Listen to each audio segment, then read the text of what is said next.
Vivo Y16 secara visual muncul dengan desain berperas cantik secara kosmetik. Dijual untuk mengisi kelas low budget dengan harga sejutaan saja. Di range harga segini, hapus mimpi Anda jika ingin HP berspesifikasi maksimal. Jelas ada aja kekurangannya. Namun, kita boleh kan berharap kekurangannya tidak terlalu fatal. Atau setidaknya HP ini tidak rewel digunakan dalam keseharian. Ingin tahu kelebihan dan kekurangannya?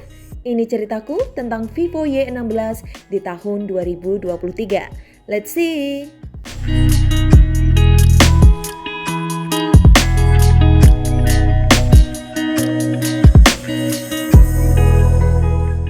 Apa yang pertama kali kita lihat dari suatu produk yang akan kita beli? Jelas ada faktor desainnya.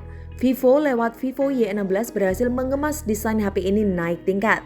Jika kita lihat dari build bodinya terlihat solid, walaupun sebagian besar terbuat dari plastik. Vivo Y16 membuat aksen dual kameranya menonjol tanpa area bump, yang menurut kami hampir mirip dengan desain HP Realme C55 terbaru. Hampir tidak ada kekurangan di bagian build bodinya, karena desain belakang Y16 terbuat dari crystalline matte yang menjaga warna tetap terlihat cerah. Walaupun di dalam jangka panjang akan tetap terlihat clean, kata Vivo. Bebas akan goresan, anti sidik jari, anti cipratan air dan debu. Memiliki model 2,5D flat frame boxy dengan ketebalan cuma 8,19 mm. Ponsel ini tampak terlihat ramping dan pasti nyaman digenggam. Oke, kita kembali lagi ke sektor bentukan desain kameranya yang jujur kami suka. Pasti dong terbesit pikiran kita, apakah hasil kameranya bisa sekeren potongan model lensa kameranya? Yuk kita lihat. Untuk lensa utama Vivo Y16 beresolusi 13 MP f2.2 wide dan lensa keduanya beresolusi sekedar ada cuma 2 MP f2.4 makro. Jika kita lihat lebih teliti di bagian bawah lensa makro, serasa ada satu titik lensa lagi. Tapi jangan tertipu, itu cuma tempelan aja ya guys ya. Aslinya ya cuma 2 biji aja. Kualitas dari kamera utama menurut kami sesuai harganya lah ya. Kualitasnya kurang begitu tajam. Di outdoor pun walaupun kita aktifkan mode HDR juga masih belum bisa membantu kualitas fotonya agar terlihat bagus seperti yang kita harapkan.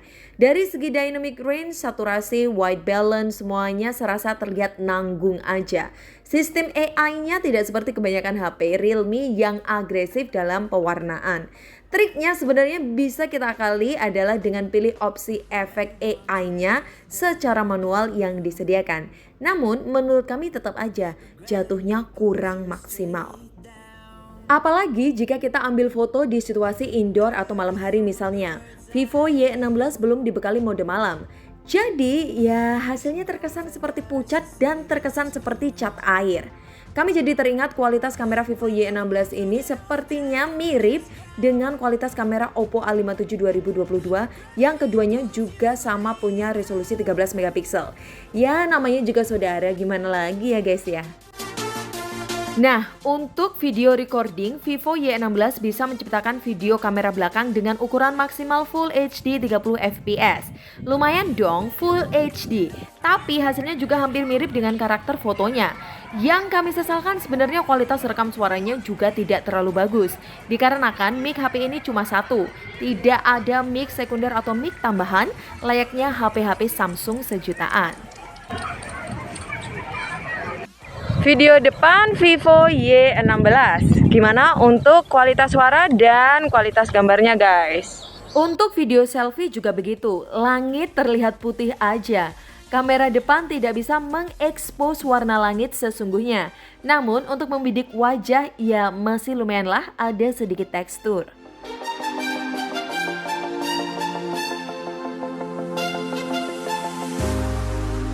Next, kita bahas layarnya yang memiliki bentang diagonal 6,5 inch beresolusi HD Plus berjenis IPS LCD. Layarnya masih cukup bagus menampilkan icon-icon menunya. Polesan font touch OS Android 12 cukup simple.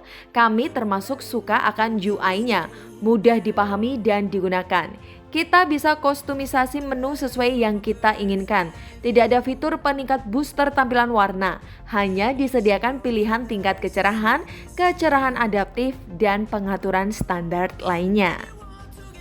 Namun kami kira di kelas harganya Vivo Y16 cukup membuat mata kita nyaman dengan catatan kita terbiasa dengan layar IPS LCD kelas sejutaan ya. Kerapatan pikselnya cuma 270 ppi density, jadi view angle-nya ya so-so lah. Di terik matahari masih cukup bisa terlihat untuk sekedar scroll-scroll dan melihat notif. Kalau di indoor jelas pilihan yang paling disarankan melihat YouTube contohnya atau bermain game masih terlihat jelas. Untuk kualitas suaranya di kelas sejutaan menurut kami not bad. Bahkan menurut kami sekelas saudaranya Vivo Y22 yang harganya lebih mahal, single speakernya masih bisa menguraikan suara treble. Di set maksimal pun juga tidak pecah. Untuk sektor ini, kami tidak bisa komplain dan emang Vivo Y16 masih dalam track yang masih bisa dimaklumi.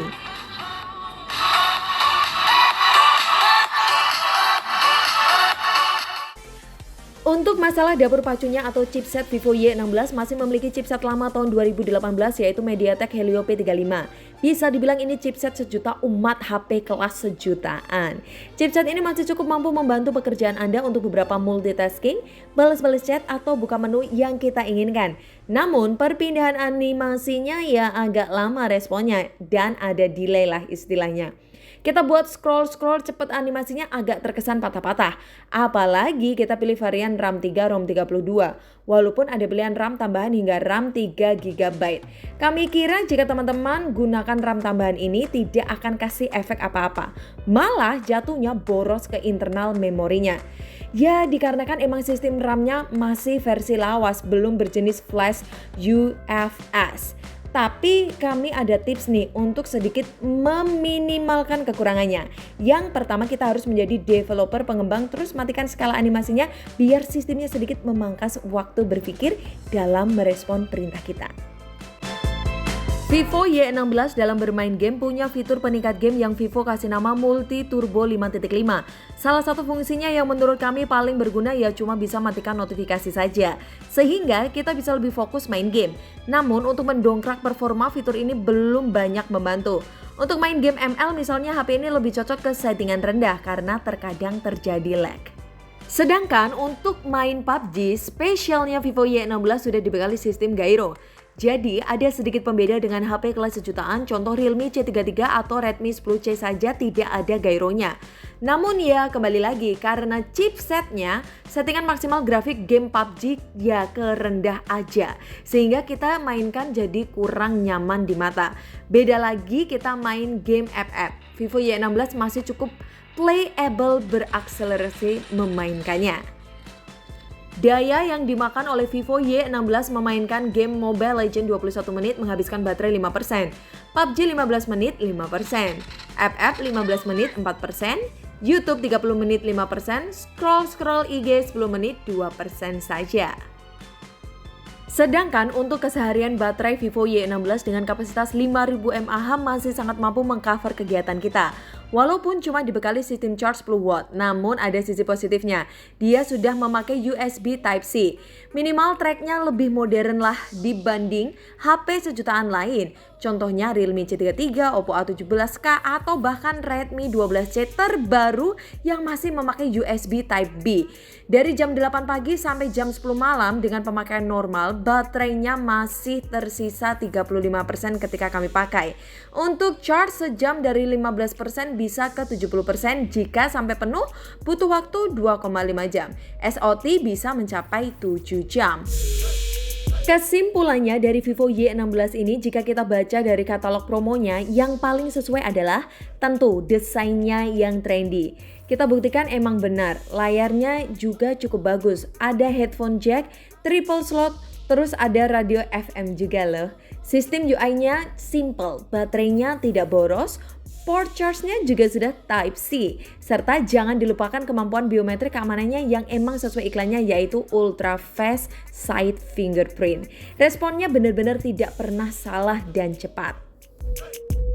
Yang kurang benar menurut kami di materi promonya yaitu AI Triple Mode Kamera. Triple mode ya, bukan triple kamera. Ini adalah jurus marketing karena lensanya cuma 2 dan hasilnya kurang begitu bagus.